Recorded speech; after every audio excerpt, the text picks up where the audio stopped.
नमस्कार। आज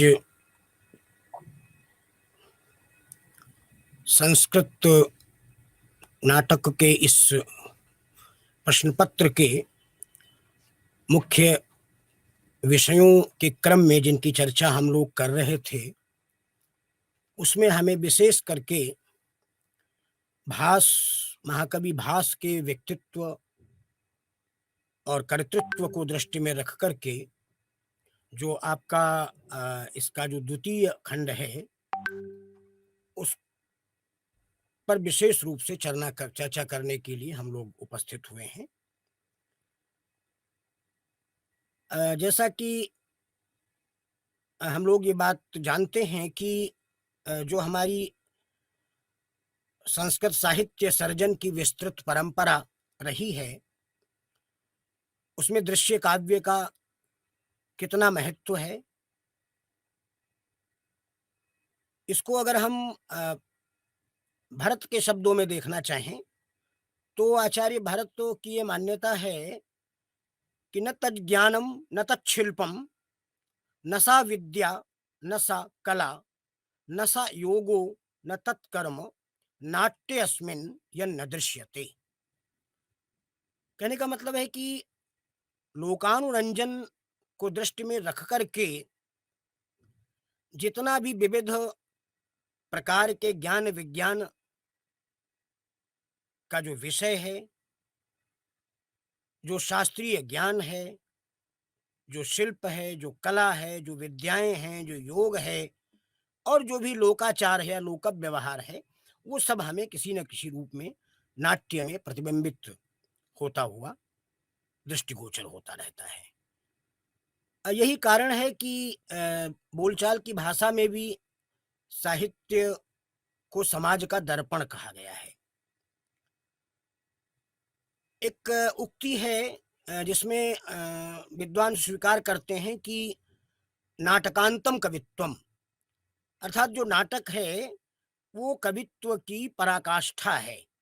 अर्थात नाट्य में कवि की जो प्रतिभा है वो विविध दृष्टियों से हमारे सम्मुख उपलब्ध होती है और लोक कल्याण को दृष्टि में रख कर के हमारे जो रामायण महाभारत इत्यादि जो ऐतिहासिक ग्रंथ हैं, उन ग्रंथों में निरूपित की गई जो कथाएं हैं, उनको हमारे कवियों के द्वारा समय समय पर अपने काव्य में पिरो करके उन्हें प्रस्तुत करने का कार्य किया गया है।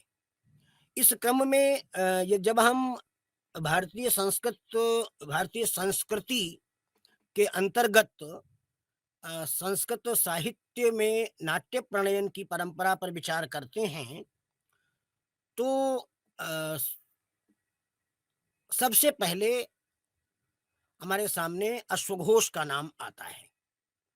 अश्वघोष का जो सारिपुत्र प्रकरण इत्यादि जो नाटक हैं, उनको सबसे अधिक प्राचीनतम माना गया है और इसके बाद कालक्रम के दृष्टि से यदि हम अध्ययन करते हैं तो हमें ऐसा मिलता है कि जो महाकवि भास हैं, वो सर्वाधिक प्राचीन हमारे नाट्य प्रणेता आचार्य हैं। यद्यपि आज तक जो भी अध्ययन हुए हैं और निरंतर अनुसंधान कार्य किए भी जा रहे हैं, परंतु अभी तक निश्चित रूप से भास के व्यक्तित्व और कर्तृत्व के बारे में बहुत कुछ हमें उपलब्ध नहीं हो पाया है। उसका सबसे बड़ा कारण क्या है? सबसे बड़ा कारण ये है कि हमारे संस्कृत के आचार्यों की जो परंपरा रही है, मान्यता रही है, वो आत्मश्लाघा से या आत्म प्रपंचन से, आत्म संकीर्तन से बहुत दूर रहते हैं। अब देखिए कितनी उदार भावना है कि प्रचुर साहित्य का सर्जन कोई आचार्य कर रहा है और वो अपने ग्रंथ में कहीं पर अपने नाम का वर्णन नहीं करता है, अपने वंश का वर्णन नहीं करता है, अपने परिचय का निरूपण नहीं करता है और ऐसी स्थिति में आज तक ये पहेली बना हुआ है कि वो व्यक्ति कौन था, वो व्यक्ति कहाँ का था, उसके माता-पिता कौन थे, उसका वंश क्या था, उसका जन्म किस समय हुआ था। तो इस प्रकार के अनेक ग्रंथों की रचना हमारे यहाँ हुई है। उनमें बहुत से ग्रंथों को तो हम लोग आर्ष ग्रंथ के अंतर्गत रख देते हैं, कि मान लेते हैं कि ये किसी ऋषि के द्वारा प्रणीत हैं जो अपने नाम का संकीर्तन नहीं करना चाहता है। परंतु साहित्य के क्षेत्र में, काव्य के क्षेत्र में जब हम महाकवि माघ की क्षमा करें, महाकवि भास की बात करते हैं, तो भास के रचनाओं के विषय में तो आज हमारे पास पर्याप्त तो जानकारी हो गई है। और उसका भी कारण क्या है? उसका भी कारण ये है कि बहुत दिनों तक भाष्य का जो सर्जन है, वो विद्वज्जनों के द्वारा गम्य नहीं हो पाया। परंतु ये लगभग 1912 के आसपास अ मुझे लगता है कि त्रिवेंद्रम से महामहोपाध्याय गणपति शास्त्री जी ने एक अनंत शयन नाम का जो उनकी ग्रंथमाला थी, उसमें उन्होंने महाकवि भास के 13 नाटकों का प्रकाशन किया। और उन त्रयोदश नाटकों के प्रकाशन के पश्चात ये बात दृष्टि में आई कि महाकवि भास हमारे आद्य नाट्यकार हैं, जिनकी जो स्थिति है वो निश्चित रूप से अश्वघोष के तो बाद की मानी जाती है, परंतु कालिदास से पहले की है, इसमें लेश मात्र भी संदेह नहीं है। यद्यपि कालिदास के भी काल का निर्धारण अभी तक सम्यक रूप से नहीं हो पाया है, बहुत से अध्ययन उस पर चल रहे हैं, क्योंकि उन्होंने भी कुछ स्पष्ट वर्णन नहीं किया है। फिर भी ये कालिदास का एक नाटक है मालविकाग्निमित्रम। तो मालविकाग्निमित्रम की प्रस्तावना में, जिसको हम लोग आमुख भी कहते हैं, हम लोग चर्चा कर चुके हैं, उसमें उन्होंने लिखा है प्रथित यशसा भास सौमिल्य कविपुत्रादीनां प्रबंधान अतिक्रम्य कथम वर्तमानस्य कवेः कालिदासस्य कृतौ बहुमानः। अर्थात वो अपने सामाजिकों का ध्यान अपनी ओर आकर्षित करते हुए और अपनी उदारता, अपनी महानता को प्रस्तुत करते हुए कहते हैं कि भास, सौमिल्य, कविपुत्र जैसे विख्यात नाटककारों की कृतियों के रहते हुए इस कालिदास को किस प्रकार से आदर प्राप्त हो सकता है। कहने का तात्पर्य ये है कि महाकवि भास, सौमिल्य इत्यादि जो नाट्यकार हैं, उन्होंने जिन उत्कृष्ट नाट्य रचनाओं का प्रणयन कर दिया है, तो उसके बाद हमारा जो नाट्य प्रणयन का प्रयास है, वो एक वामन प्रयास लगता है। तो ऐसी स्थिति में कालिदास ने जब स्पष्ट रूप से महाकवि भास के नाम का उल्लेख किया है, तो इसमें लेश मात्र भी संदेह नहीं है कि महाकवि जो भास हैं, वो कालिदास से पहले हुए हैं। अब कालिदास के समय का चिंतन भी अभी तक बहुत आसानी से नहीं किया जा सका है। कोई उन्हें चौथी पांचवी शताब्दी का मानता है, कोई ईसा पूर्व चौथी पांचवी शताब्दी का मानता है। इस तरीके से बहुत सारे अभिमत हमारे बीच में आते हैं। तो लेकिन जो अधिकतर मत तो प्रकाश में आते हैं, उनसे ऐसा लगता है कि कालिदास भी निश्चित रूप से विक्रम से पूर्व की स्थिति में हमारे बीच में विद्यमान थे। जैसा भी रहा हो, लेकिन कालिदास से पहले होने के कारण हम निश्चित रूप से ये कह सकते हैं कि भास का जो समय है वो अ, विक्रम से पहले का है। और इस पर बहुत सारे अध्ययन किए गए। हमने भी जब देखा कि आप लोगों के साथ कुछ बात करनी है, तो भास के संदर्भ में क्या सामग्री उपलब्ध हो सकती है, तो उसमें कुछ तथ्य बड़े ही महत्वपूर्ण हमारे सामने आए। और उन तथ्यों को लेकर के जब हमने भास के बारे में अध्ययन करना चाहा, तो एक तो बड़ी स्पष्ट रूप से हम चर्चा कर दें कि भास के वंशावली के विषय में, भास के माता-पिता के विषय में, भास के निवास स्थान के विषय में प्रायः कोई प्रामाणिक बाह्य साक्ष्य हमारे सामने उपलब्ध नहीं है। जब हम किसी भी विद्वान के व्यक्तित्व और कर्तृत्व के बारे में लिखने बैठते हैं, तो हमारे सामने 2 पक्ष होते हैं। एक तो हम अ, अंतः साक्ष्यों का सहारा लेते हैं, दूसरा हम बाह्य साक्ष्यों का सहारा लेते हैं। तो बाह्य साक्ष्यों के रूप में हमारे पास अ, जो भी है उसके आधार पर हम आपके साथ चर्चा कर रहे हैं। अंतः साक्ष्यों के आधार पर तो बहुत कुछ कहने की स्थिति नहीं बनती है। अंतः साक्ष्यों के आधार पर केवल इतना ही कह सकते हैं कि जब हम भास की रचनाओं का अध्ययन करते हैं तो उसमें बहुत सारे अपाणनीय प्रयोग मिलते हैं।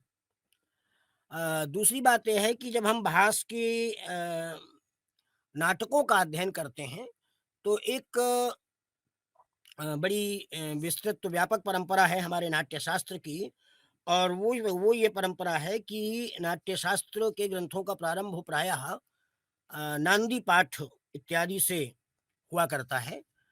परंतु इन्होंने जो प्राचीन परंपरा है नाद्यन्ते नान्द्यन्ते सूत्रधाराः, यह कह कर के ही अपने नाटकों का प्रारंभ किया है।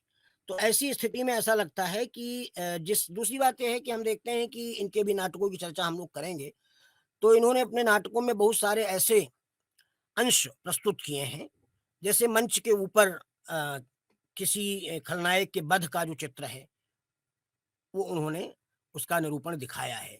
जबकि हमारा नाट्यशास्त्र ये कहता है कि भई इस तरह से है, किसी की मृत्यु का दृश्य है, वध का दृश्य है, इन्हें रंगमंच के ऊपर प्रस्तुत नहीं करना चाहिए। तो ऐसा लगता है कि आचार्य भरत की जो नाट्यशास्त्र की प्रणयन का जो काल है, उससे पहले इनके नाटकों का रचना काल होना चाहिए, ऐसा हमें प्रतीत हो रहा है। तो ऐसी स्थिति में भी भरत का समय बहुत से लोग प्रथम शताब्दी इत्यादि स्वीकार करते हैं ईसा की। तो इसका मतलब है कि इसके पहले ही इनका समय रहा होगा, इसमें भी लेश मात्र भी संदेह नहीं है। दूसरी बात ये है विशेष करके हम ये कौटिल्य का अर्थशास्त्र देखते हैं। तो कौटिल्य के अर्थशास्त्र में कुछ ऐसे प्रकरण आते हैं जिनको देख करके हम ये कह सकते हैं कि कौटिल्य के अर्थशास्त्र से पहले ही इन्होंने अपने ग्रंथ की रचना कर दी थी। तो इस दृष्टि से भी ऐसा लगता है, निष्कर्ष रूप में हमें कह सकते हैं कि भास का जो समय है, वो प्रायः ईसा पूर्व तीसरी चौथी शताब्दी होना चाहिए। कुल मिलाकर के ये अश्वघोष से के बाद में है हुए हैं और कालिदास से पहले हुए हैं, इसमें लेश मात्र भी संदेह नहीं है। इतना ही हम निष्कर्ष के रूप में कह सकते हैं। दूसरी बात ये है कि बहुत ही प्रतिष्ठित कवि हुए हैं ये, क्योंकि अ, कालिदास के पश्चात तो बाणभट्ट ने इनका स्पष्ट संकीर्तन किया है, और बाणभट्ट ने अपने हर्षचरित में लिखा है कि सूत्रधार कृतारंभैर नाटकैर बहुभूमिकैः सपताकैर यशो लेभे भासो देव कुलैरिव।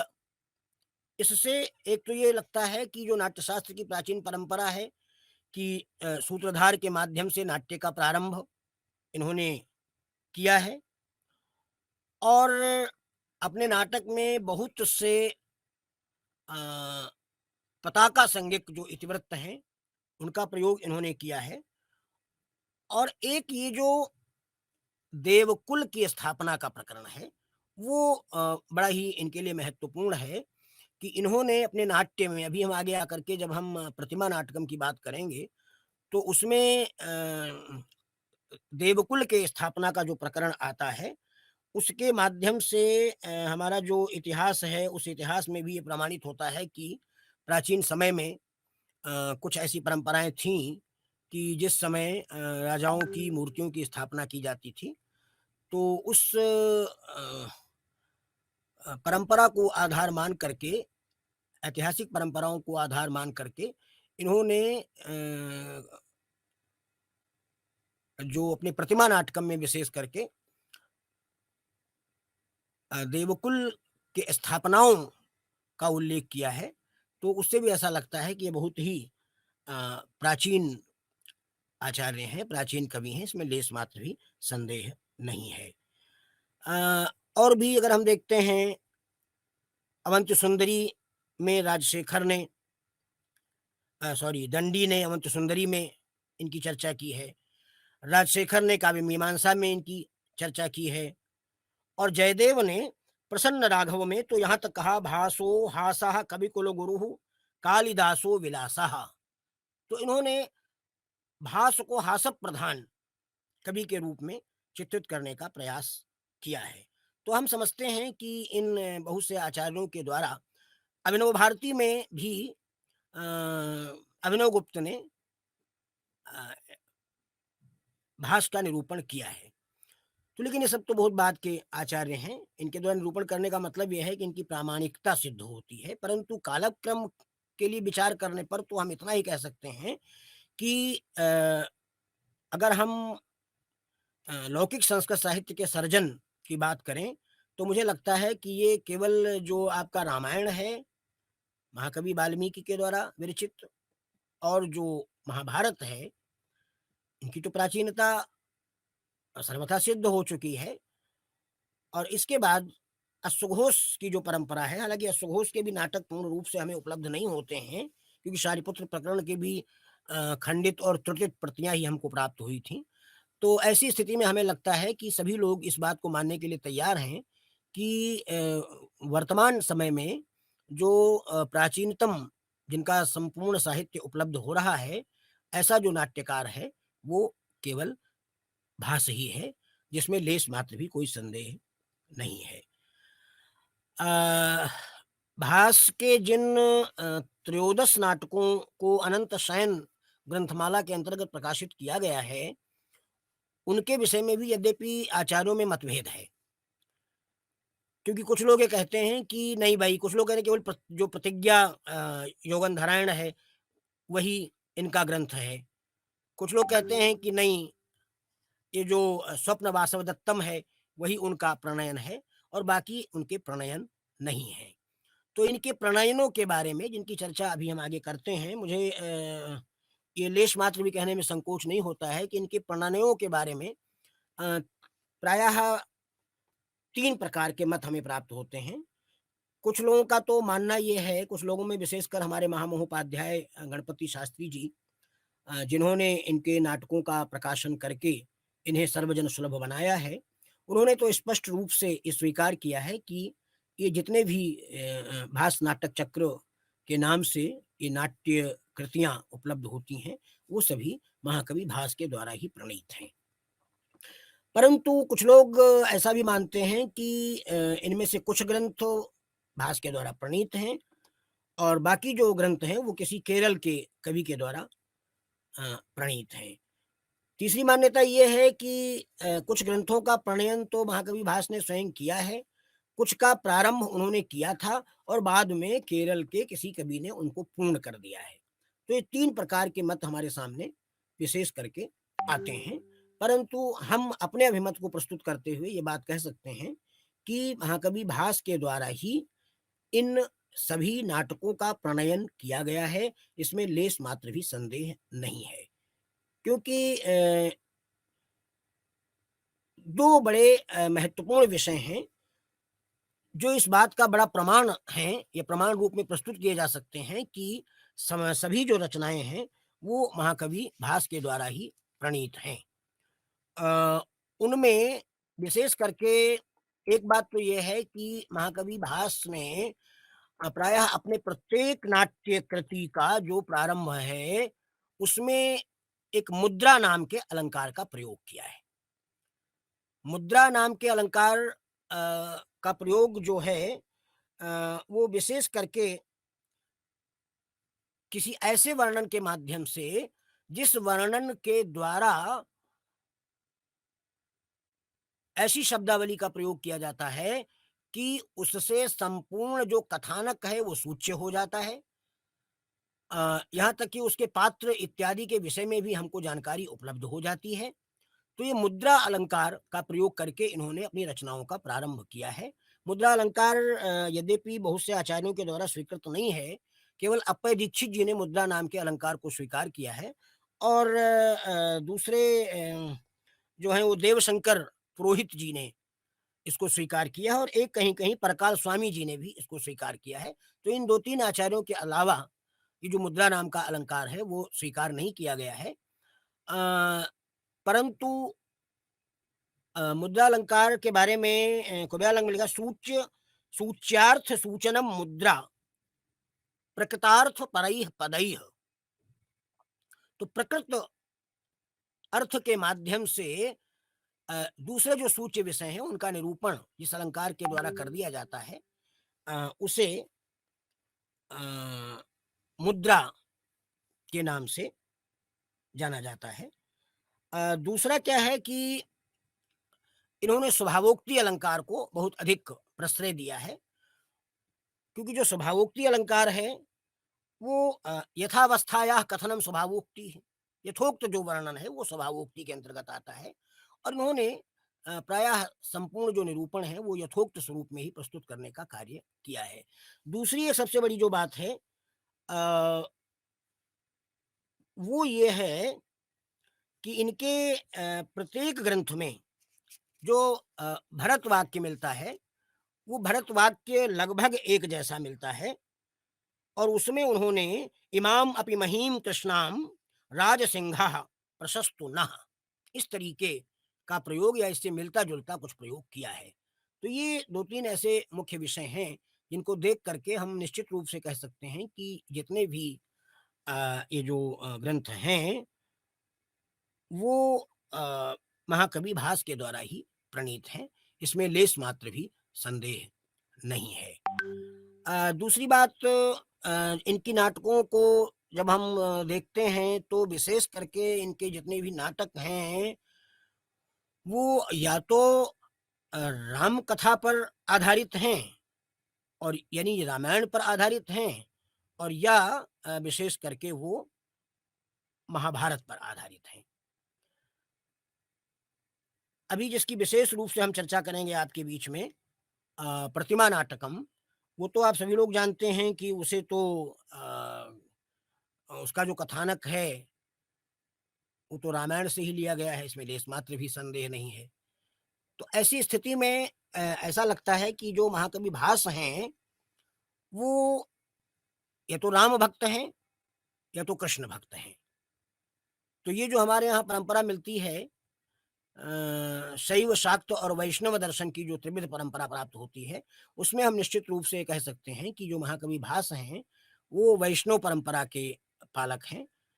अ, उस वैष्णव परंपरा में चाहे वो भगवान श्री राम आते हों और चाहे वो भगवान श्री कृष्ण आते हों, उनसे अ, संबद्ध ग्रंथों का प्रणयन इन्होंने किया है। तो ऐसी स्थिति में अगर हम ये देखें कि भास पर किन कवियों का प्रभाव है, तो जब ये सबसे पूर्ववर्ती हैं तो इनके ऊपर किसका प्रभाव मिलेगा, ये तो कह पाना बड़ा मुश्किल है। इनके रचनाओं में निश्चित रूप से या तो रामायण का प्रभाव मिलता है और या तो महाभारत का प्रभाव मिलता है।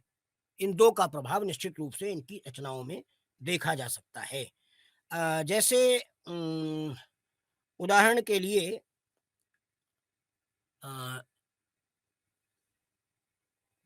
हम एक इसकी चर्चा करना चाहें उम,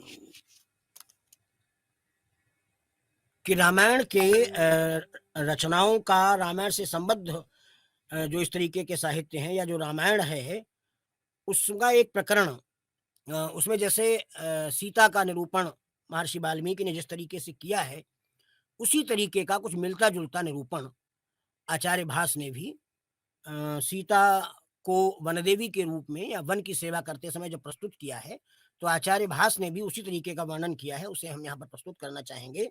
वो कहते हैं योऽस्याः करः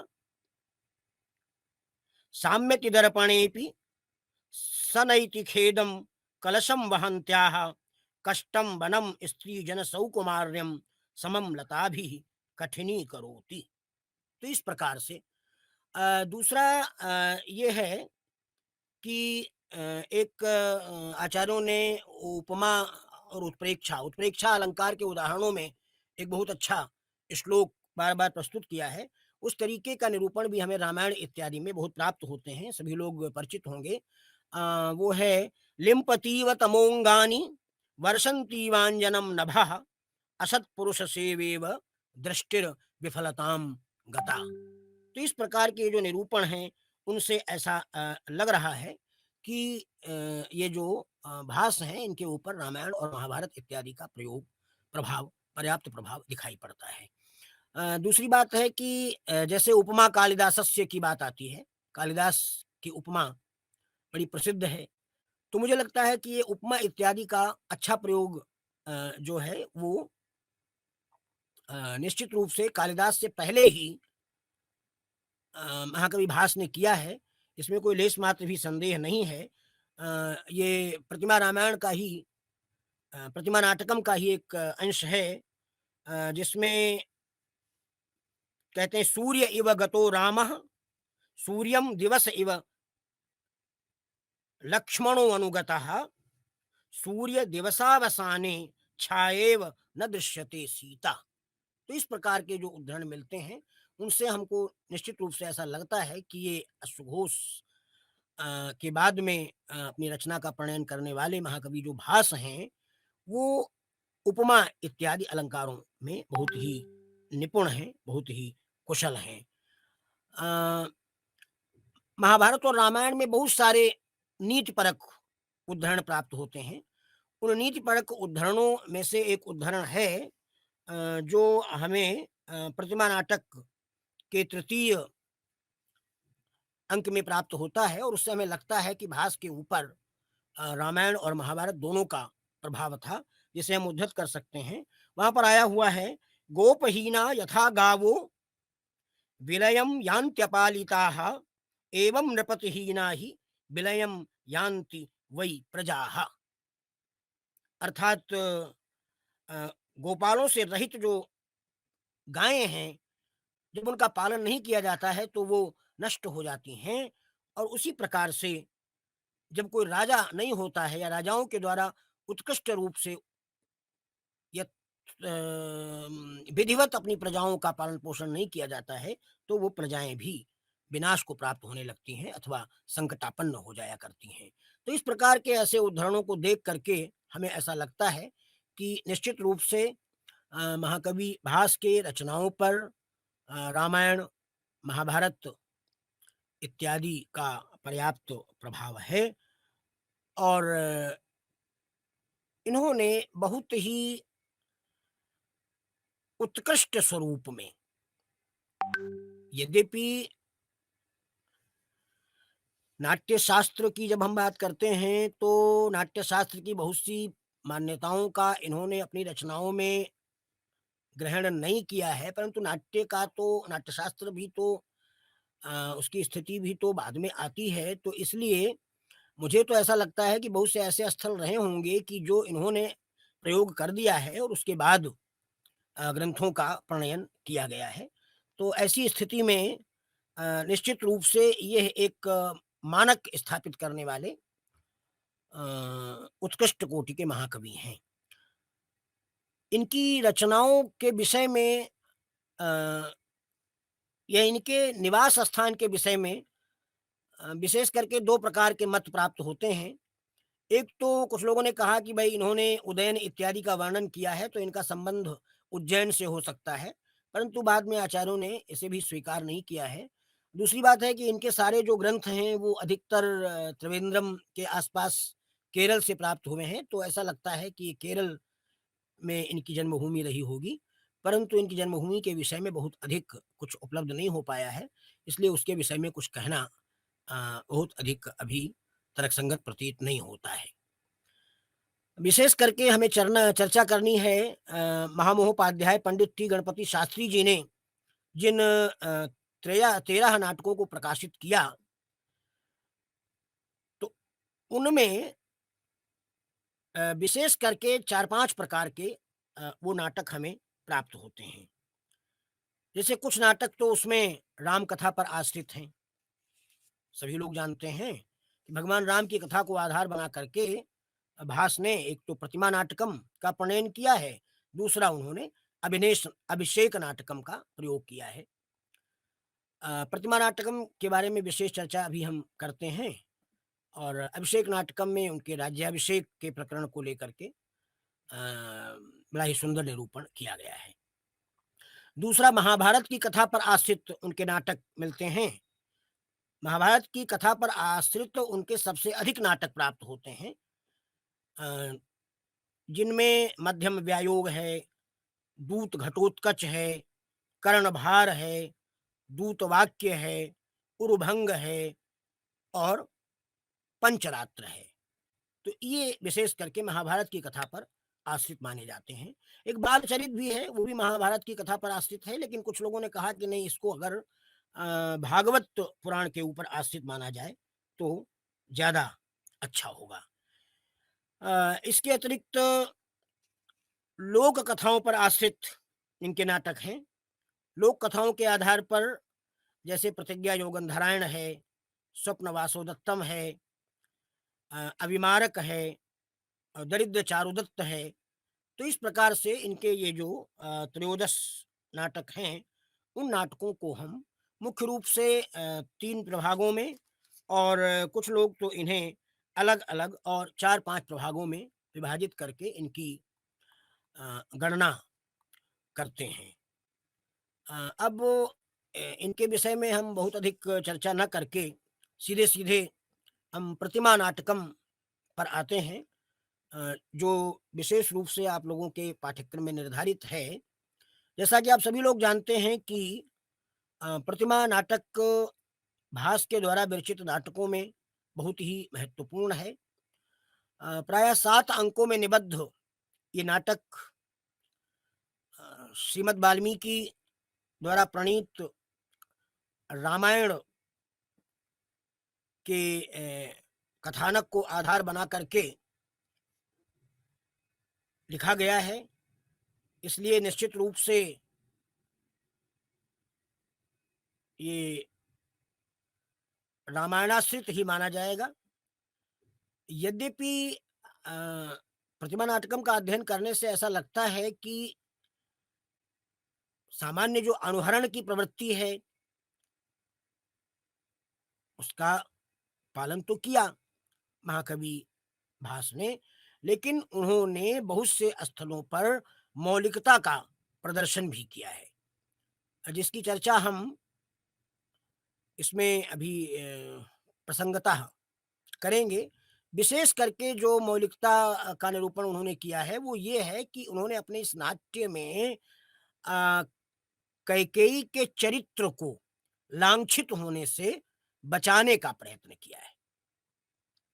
तो इससे ऐसा लगता है कि महाकवि भास को स्त्री की अस्मिता और उसके महत्व के बारे में, ये जो हमारी मान्यता है कि यत्र नार्यस्तु पूज्यन्ते रमन्ते तत्र देवता, यत्र एतास्तु न पूज्यन्ते तत्र सर्वा क्रिया फलाः, उसको मान करके और मातृदेवो भव की मान्यता को स्वीकार करते हुए, चूंकि कैकेयी आदर्श मर्यादा पुरुषोत्तम श्री राम की माता है, तो माता को कलंकित करके मानो भारतीय संस्कृति को दूषित किया जा रहा है। तो इन्होंने माता कैकेयी को कलंकित होने से बचाया है, और वहां पर विशेष करके जब ये प्रकरण आता है, 6ठे अंक में आएगा कि क्यों कैकेयी ने ऐसा किया, तो वहां पर महाराजा दशरथ के शाप की ओर ध्यान आकृष्ट करते हुए ये स्पष्ट करने का प्रयत्न किया गया है कि ये सारा जो घटना चक्र है वो उस शाप के कारण कि राजा दशरथ की जो मृत्यु है वो तो पुत्र के वियोग में ही होनी है, और अगर ये घटना चक्र घटित न होता तो वो शाप निष्फल सिद्ध हो जाता। तो संपूर्ण जो घटना चक्र है वो उस शाप को फलीभूत करने के लिए घटित हुआ है। और अगर ऐसा न होता तो एक दृष्टि से अगर देखा जाए तो राम का वनगमन न होता, तो राम का जो जन्म था जिस लोक कल्याण के लिए, जिस असुरों का वध करने के लिए, तो वो पूर्ण नहीं हो पाता। तो उसमें मुख्य हेतु के रूप में उसने कार्य किया है, भूमिका का निर्वाह किया है। तो इस प्रकार से उसे कलंकित होने से बचाने का एक प्रयत्न वहाँ पर किया गया है। दूसरा एक प्रकरण आगे आएगा, जिसमें जब भरत को पता चलता है कि सीता का अपहरण हो गया है और रावण ने उसका अपहरण कर लिया है, तो कैकेयी विशेष रूप से भरत को प्रेरित करती है कि तुम तुरंत जाओ और जा करके जो है उनकी सहायता करो। तो इस प्रकार से एकाध ऐसे प्रकरण आते हैं जिनमें उन्होंने मौलिकता का सन्निवेश करके घटना चक्र को, इतिवृत्त को नवीनता प्रदान की है। रही बात जब हम प्रतिमा नाटकम के नामकरण की सार्थकता पर विचार करते हैं, तो प्रतिमा नाटकम का जो नामकरण है वो विशेष करके इसका जो तृतीय अंक है, उस तृतीय अंक में जिस समय महाराज दशरथ का परम प्रयाण हो जाता है और उस समय भरत ननिहाल में है और ननिहाल से बुला करके उनको जब लाया जाता है, राम वनवास चले जाते हैं, फिर भरत को बुलाया जाता है, तो भरत जब आते हैं तो उस समय राजमहल से पहले ही अन्यत्र मार्ग पर देवकुल को प्रदर्शित किया गया है और उस देवकुल में इक्ष्वाकु वंशीय पूर्व राजाओं के साथ अभी-अभी शीघ्र ही महाराजा दशरथ की प्रतिमा को भी स्थापित कर दिया गया है। और उस मार्ग में आते समय जब वो देवकुल का दर्शन करते हैं, तो देवकुल में अपने पिता महाराजा दशरथ की मूर्ति को देख करके वो सशंकित हो जाते हैं और यहाँ तक कि वो मूर्छित तक हो जाते हैं। तो वही जो प्रतिमा, महाराजा दशरथ की जो प्रतिमा देवकुल में स्थापित की गई है, उसी प्रतिमा को दृष्टि में रख कर के ये इस नाटक का जो नामकरण है, वो प्रतिमा नाटकम किया गया है। दूसरी बात ये है कि अगर आप गंभीरता से विचार करें, तो संपूर्ण कथानक में जो भरत हैं, वो एक आदर्श राजा की प्रतिमा के रूप में अपने को प्रस्तुत करके वो राज्य का संचालन करते हैं। तो इन कारणों से ऐसा लगता है कि इसका जो प्रतिमा नाटकम नामकरण है, वो सर्वथा उपयुक्त ही है। जैसा कि आप जानते हैं कि इसकी जो कथावस्तु है, वो नाटकम ख्यातवृत्तम स्यात्, पंचसंधि समन्वितम, नाटक तो ख्यातवृत्त होना चाहिए। तो इसकी भी जो कथावस्तु है वो अ, इतिहास प्रसिद्ध है, रामायण में वर्णित है। तो रामायण से ग्रहित होने के कारण इसका जो इतिवृत्त है वो निश्चित रूप से ऐतिहासिक है। इसका जो राजा है, इसका जो नायक है, वो धीरोदात्त है, राम है। और राम जो है वो निश्चित रूप से नायक के उत्कृष्ट गुणों से युक्त हैं। अ, रस की दृष्टि से जब हम प्रतिमा नाटकम का विचार करते हैं, तो यद्यपि इसमें भी आचार्यों का मतभेद है और कुछ विसंगतियों के भी दर्शन होते हैं, लेकिन जब रामायण जो है उसको करुण रस प्रधान माना गया है, तो निश्चित रूप से इसमें भी अ, करुण रस का वैशिष्ट्य देखने योग्य है। और वैसे शांत, वीर, श्रृंगार इत्यादि रसों का भी अ, उसमें भी वियोग श्रृंगार की स्थिति आएगी, यत्र तत्र दर्शनीय है। तो इसमें जो प्रथम अंक इसका है, उसका प्रारंभ ही राज्याभिषेक की तैयारियों के साथ होता है और राज्याभिषेक की तैयारियां चल ही रही होती हैं, उसी समय अकस्मात तैयारियां रोक दी जाती हैं। जो रास रंग का वातावरण था वो बंद हो जाता है और उसी समय कैकेयी के द्वारा अ, मांगे गए वर के फलस्वरूप राम को 14 वर्ष का वनवास दिया जाता है। और इस वरदान को दे करके जैसे ही सुनते हैं, राम सीता के पास पहुँचते हैं और इस समाचार की पुष्टि करते हैं। उसी समय लक्ष्मण को भी वृत्तांत विदित होता है। लक्ष्मण अपने स्वभाव के अनुरूप क्रोधित हो जाते हैं, क्रोध करते हैं, परंतु राम के कहने पर वो शांत हो जाते हैं और उसके बाद में जैसा कि आप सभी लोग जानते हैं कि सीता और लक्ष्मण के सहित वे वन के लिए प्रस्थान करते हैं। जिसका जो द्वितीय अंक है उसमें विशेष करके सुमंत्र उनको छोड़ने गया है और सुमंत्र जो है वो राम और सीता और लक्ष्मण को लिए बिना अयोध्या लौट आता है। जब तक सुमंत्र नहीं लौटे थे तब तक दशरथ को ये आशा थी कि वो लौट करके हमारे राम लौट आएंगे, सुमंत्र जी वापस ले आएंगे। परंतु जब सुमंत्र वापस आ जाते हैं तो दशरथ ये समाचार सुन करके निश्चित रूप से मूर्छित हो जाते हैं और पुत्र वियोग में उनका प्राण त्याग हो जाता है। प्राण त्याग के बाद में अ, उनकी अंत्येष्टि क्रिया संपन्न कराने के उद्देश्य से, चूंकि भरत और शत्रुघ्न ननिहाल में होते हैं, राम और लक्ष्मण वनवास चले जाते हैं, तो निश्चित रूप से भरत और शत्रुघ्न को बुलाया जाता है। और इस बुलाए जाने की जो कथा है वो तृतीय अंक में आती है। तृतीय अंक में जब भरत ननिहाल से लौटते हैं तो मार्ग में स्थित जो देवकुल है, उस देवकुल में स्थापित अपने पिता दशरथ की प्रतिमा को देख करके वो सशंकित होते हैं और वहीं पर मूर्छित हो जाते हैं।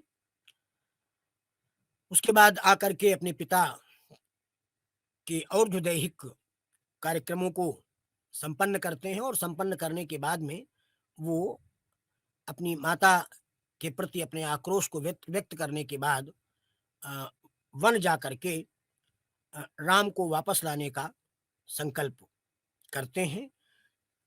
यही जो तृतीय अंक है, इसी में जो घटना चक्र वर्णित है उसी के आधार पर इसका प्रतिमा नाटकम नामकरण किया गया है।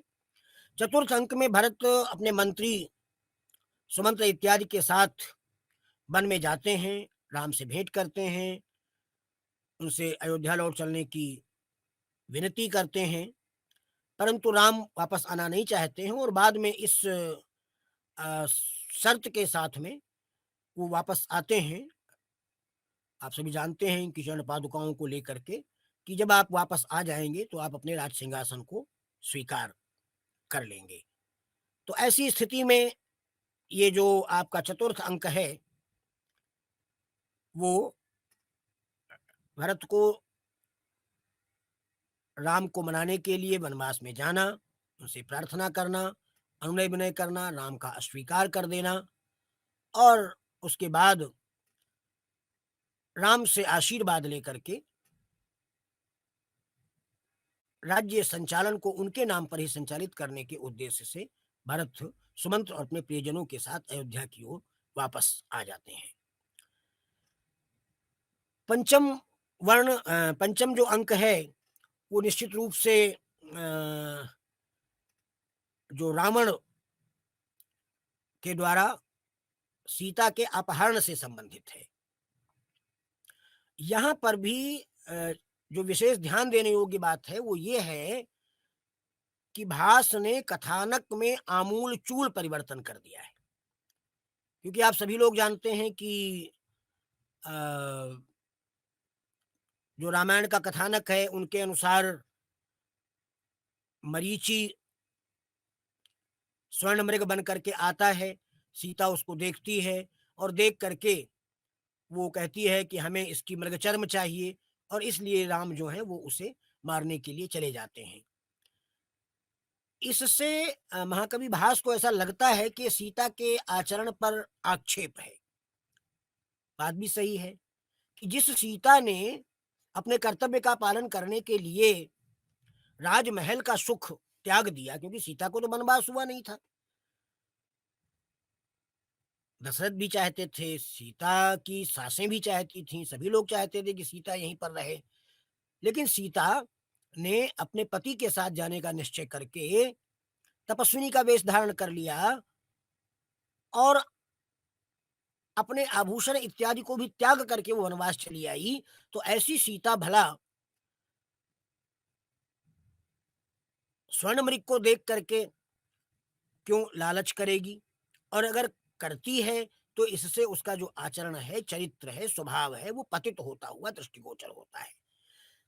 तो इसलिए भास ने यहाँ पर एक आमूल-चूल परिवर्तन कर दिया, और वो परिवर्तन ये किया कि भई चूँकि इनके पिताजी की मृत्यु हो चुकी है, तो राम दशरथ का वार्षिक श्राद्ध करना चाहते हैं। और वार्षिक श्राद्ध करने के लिए जब वो तत्पर होते हैं, तो उसी समय वहाँ पर अतिथि के रूप में कपट वेश को धारण किए हुए रावण का आगमन होता है। सन्यासी के रूप में रावण का आगमन होता है, तो राम उसका सम्मान करते हैं, और राम बताते हैं कि मैं इस समय अपने पिता के लिए श्राद्ध करने जा रहा हूँ।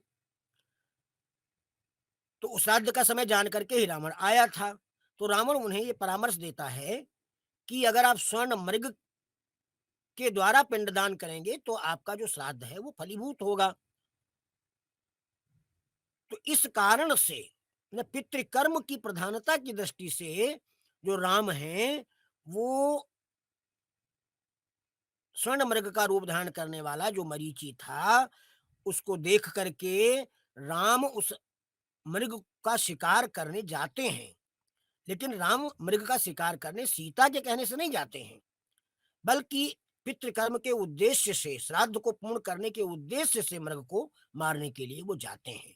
तो ये जो कथानक में परिवर्तन किया है भास ने, वो उनकी अपनी मौलिक संकल्पना है, क्योंकि इस प्रकार का उद्धरण अन्यत्र कहीं प्राप्त नहीं होता है। तो पिंडदान करने के उद्देश्य से मृग को प्राप्त करने के लिए वो मृग के पीछे-पीछे चले जाते हैं। लक्ष्मण पहले से ही कहीं गए हुए हैं किसी कार्य से, ऐसा उसमें प्रदर्शित किया गया है।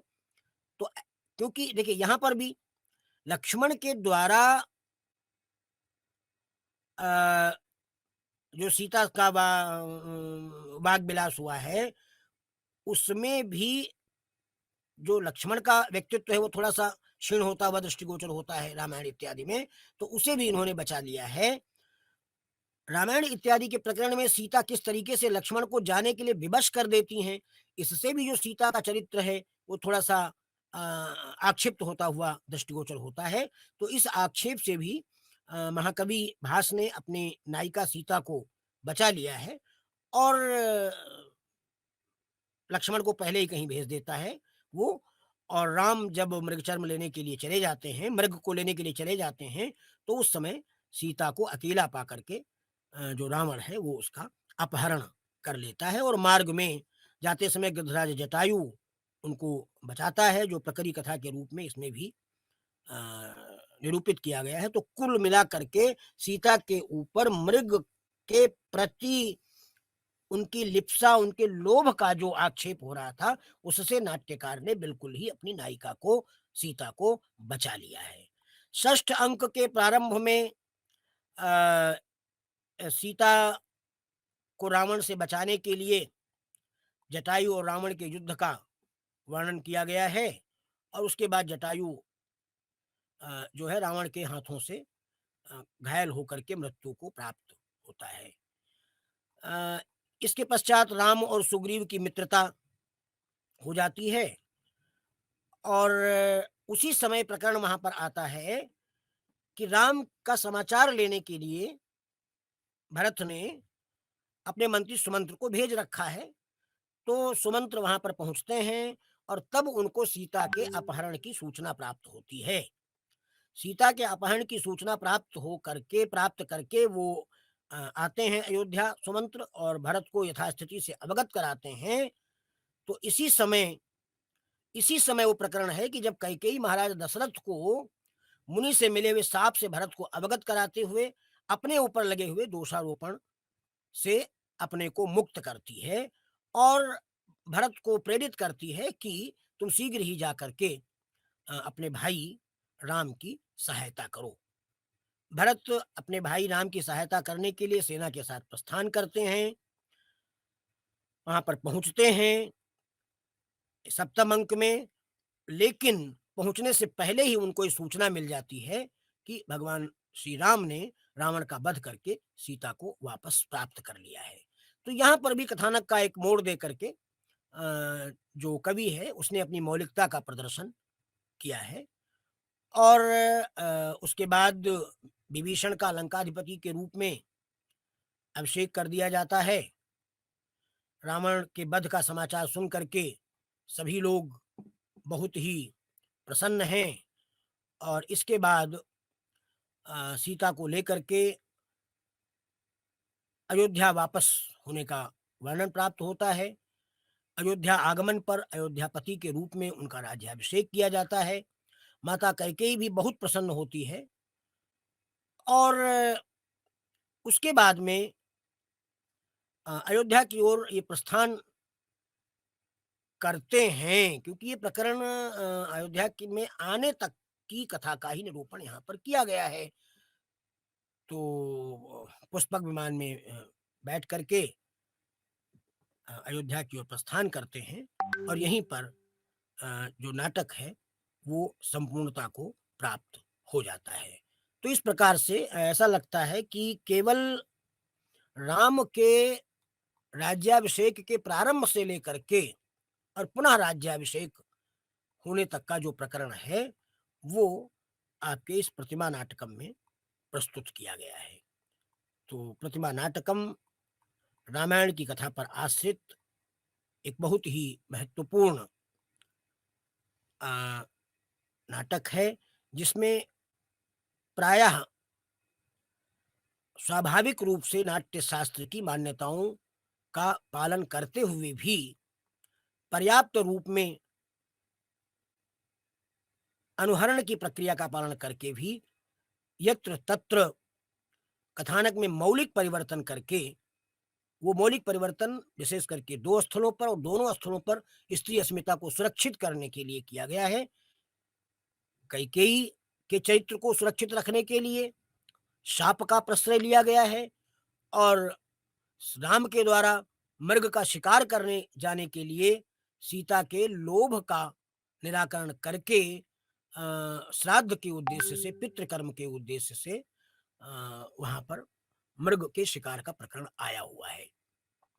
भगवान राम निश्चित रूप से धीरोदात्त नायक हैं। धीरोदात्त नायक में महासत्तोति गंभीरा क्षमामान विकथना स्त्रो निगूढ़ाहंकारो धीरोदात्त दृढ़व्रता इत्यादि के रूप में जो भी सामान्य गुण होने चाहिए वो निश्चित रूप से राम में प्राप्त होते हैं और सीता में भी एक आदर्श उत्तम नायिका के गुण प्राप्त होते हैं।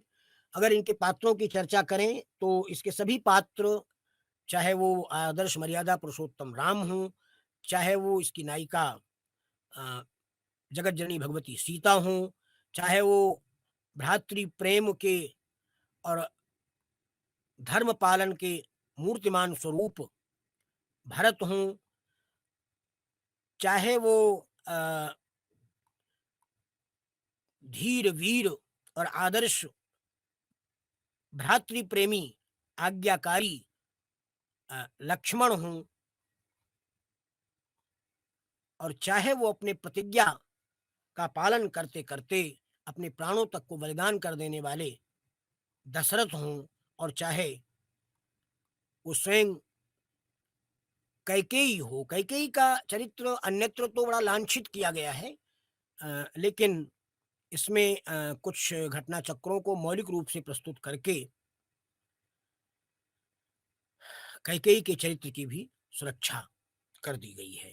तो इस प्रकार से ऐसा लगता है कि ये जो प्रतिमा नाटकम है वो एक उत्कृष्ट कोटि का, उत्कृष्ट संस्कृतनिष्ठ और कहीं कहीं अपाननीय प्रयोग से युक्त भी एक उत्तम कोटि का कोटि की नाट्य कृति है। इसमें लेश मात्र भी संदेह नहीं है। जैसा अभी हमने बताया था कि इसमें मुद्रा अलंकार का प्रयोग किया गया है, तो उसका प्रतिमा नाटकम का प्रारंभ ही होता है। तो वहां पर सूत्रधार कहता है, सीता भवः पातु सुमंततुष्टः सुग्रीव रामः सह लक्ष्मणश्च यो रामणार्य प्रतिमश्च देव्या विभीषणात्मा भरतोनुसर्गम। तो उसमें चूंकि हमारी परंपरा है कि मंगलादीनी मंगल मध्यानि मंगलांतानि एवं शास्त्राणि प्रथन्ते, तो इस परंपरा का भी पालन करते हुए सूत्रधार कहता है कि सुग्रीव रामः अनुसर्गम पातु। सुग्रीव रामः सुष्ठु ग्रीवा से युक्त भगवान राम अनुसर्गम माने सृष्टि का पातु संरक्षण करें, सृष्टि की रक्षा करें। तो ऐसी स्थिति में इसमें देखिए ये जो पद्य है, प्रथम ही पद्य है ये प्रतिमा नाटकम का, तो सीता भवः पातु सुमंत्र तुष्टः। देखिए इसमें पात्रों का निरूपण किया जा रहा है। इस प्रकार के विशेषणों का, साभिप्राय विशेषणों का प्रयोग भी किया गया है, तो इसलिए परिकर अलंकार भी है। समय मिलेगा तो हम लोग विस्तृत चर्चा करेंगे। अन्यथा सीता का वर्णन इसमें हो गया, सीता भवः, सीता के कारण होने वाला, रावणारि अप्रतिमः, रावण का अप्रतिम शत्रु, सीता के कारण, सीता का हरण कर लेने के कारण जो रावण शत्रु बन गया है, जिनका ऐसे जो राम हैं वो सृष्टि की रक्षा करें, ऐसी प्रार्थना की जा रही है। और कैसे है राम जिनसे प्रार्थना की जा रही है? सुमंत्र तुष्ट, सुमंत्र से संतुष्ट रहने वाले, सुमंत्र नाम के मंत्री के से युक्त होकर के संतुष्टि को प्राप्त करने वाले, अथवा अच्छी मंत्रणा प्राप्त करके अपने कर्तव्य का पालन करने वाले। सुग्रीव रामः सह लक्ष्मणश्च, इसमें भी साभिप्राय विशेषणों का प्रयोग है। सुग्रीव रामः माने सुष्ठु ग्रीवा वाले, कम्बु ग्रीवा कहा गया ना राम को, तो सुंदर गर्दन वाले राम और सुग्रीव से युक्त राम। सह लक्ष्मणश्च, अच्छे अच्छे लक्षणों से युक्त होने वाले और लक्ष्मण से युक्त। और रावणारि अप्रतिमश्च, रावण के जो अरि हैं, शत्रु हैं, जो अप्रतिम शत्रु और अप्रतिम व्यक्तित्व वाले हैं। और विभीषण आत्मा, और विभीषण जिनके आत्मीय जन है, विभीषण जिनको बड़े प्रिय हैं। और भरथा, और जो संपूर्ण जगत का भरण पोषण करने वाले हैं। ऐसे भगवान जो राम हैं वो हमारी सृष्टि की, संपूर्ण सृष्टि की रक्षा करें, हम लोगों की रक्षा करें, आप लोगों की रक्षा करें।